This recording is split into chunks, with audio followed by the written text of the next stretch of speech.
जी, मैं इस वक्त कराची इलाके पीस 99 आइब गोड में मौजूद हूँ। यहाँ पर एक अलशिफा क्लिनिक है जो पिछले भी दिन एक केस आया है वहाँ हमारे ही इलाके में।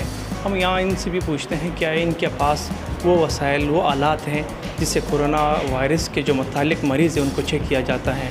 आए उनसे पूछते हैं। ज़रूरी बात ये कहना चाहता था कि इस वक्त इस इलाके में अल्लाह का शुक्र है कि जो हमारी फार्मेसी है इसके अंदर सब चीज़ें आवाम की सहूलत के लिए बहुत अच्छे रेट पे, जैसे मास्क वगैरह हो गए, उसका ख़त्म हो गए, लेकिन नाजायज़ तरीके पे मैं इस्लाम भाई का बहुत शुक्रिया अदा करता हूँ कि इन्होंने बहुत ज़्यादा कोऑपरेट किया। लोगों के अंदर मास्क भी बाँटे, हमारे अमला हो गया, इनको जब भी मास्क की ज़रूरत पड़ती है या पेशेंट के हवाले से उसको किसी मेडिसिन की ज़रूरत पड़ती है, किसी भी किस्म की मेडिसिन की, तो उसको बजाय बाहर भेजने के उसको बोलते हैं तुम घर जाओ, मैं तुम्हारे लिए कोशिश करता हूँ। ये इनका एक बहुत बड़ा इसमें किरदार है, पॉजिटिव किरदार है। खुद मैं इनका खुसूसी शुक्रगुज़ार हूँ कि हमारा जो अमला है उसके लिए भी और आवाम के लिए भी कि उन्होंने मास्क भी मंगवाने की बहुत अपने तौर पे कोशिश की। अपने तौर पे जो है ये गए इनको रास्ते में रेंजर्स ने भी ताउन किया, पुलिस ने भी ताउन किया और काफ़ी देर दूर तक जाके उन्होंने वो चीज़ें जो इस हवाले से ज़रूरी हैं वो यहाँ पर अवेलेबल करने की कोशिश की। तो मैं इनका बहुत बड़ा शुक्रगुज़ार हूँ कि इस मामले में जो है इन्होंने बहुत ज़्यादा ताउन किया। जी डॉक्टर साहब, ये बताएं आपके पास अभी तक यहाँ इस इलाके में आपके पास कोरोना वायरस के हवाले से कोई पेशेंट अभी तक आया है, कोई केस आया है अभी तक आपके पास, कोई शिकायत? बिस्मिल्लाहिर्रहमानिर्रहीम। सबसे पहले तो आप लोगों का शुक्रिया कि आप लोगों ने एफ़र्ट की और इस मामले के बारे में जो है वो जगह जगह जाके कोशिशें कर रहे हैं। तो हमारे हॉस्पिटल में अल्लाह का शुक्र है, फीवर में, आम फीवर में लोग आए, लेकिन ऐसा कोई पेशेंट जिस पर हमें शक हो कि वो कोरोना की तरफ जा रहा है तो उसकी हम काउंसलिंग कर सकते हैं।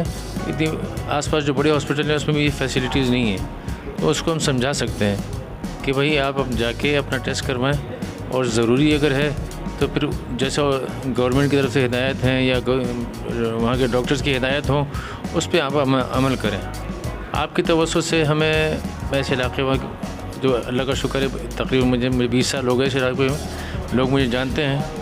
तो मैं अपने भाइयों को और बुज़ुर्गों को ये थोड़ा सा गुजारिश करूँगा, इल्तिजा करूँगा कि जो गवर्नमेंट की इंस्ट्रक्शन है उसको सख्ती से उस पर अमल करें, दीन समझ के, क्योंकि जो अगर हम उसको फॉलो करेंगे, मैं अक्सर मिसाल ये करता हूँ, कल भी डॉक्टर से मैं बात कर रहा था डॉक्टर नईम साहब से कि अगर हम ट्रैफिक सिग्नल को फॉलो करते हैं तो उसमें हमारी खैर होती है। ट्रैफिक सिग्नल को तोड़ते हैं, जान बच गई तो बच गई, नहीं तो हमारी भी जान गई, हमारी वजह से लाखों लोगों की जानें चली जाती हैं।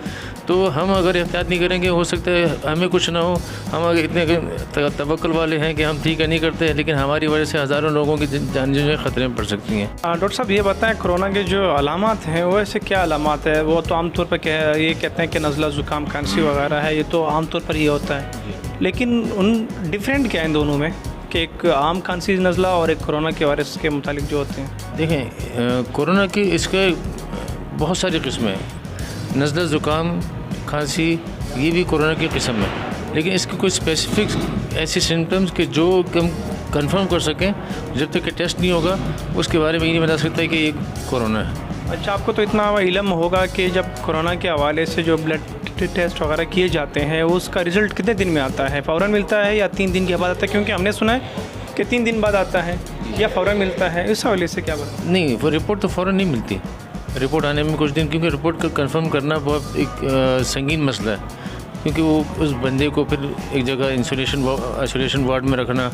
ये इसके लिए जो है बहुत, और फिर उसकी फैमिली जहाँ जहाँ हो रहा है वो सब कुछ तक जाना, तो इसलिए इस टेस्ट के ऊपर बहुत ज़्यादा तवज्जो दी जाती है कि टेस्ट जो है ना भरपूर तरीके से और करेक्ट तरीके से जो है ना। जी डॉक्टर साहब बताएं, आजकल ये जो वबा इतना तेज़ी से फैल चुका है और आप मुख्तलिफ़ हॉस्पिटल में जाते हैं, तो क्या आपको ये पेशेंट बड़े बड़े हॉस्पिटल में भी दिखने को मिल रहे हैं या इसी इलाके में कोई अभी तक कोई केस सामने आया है?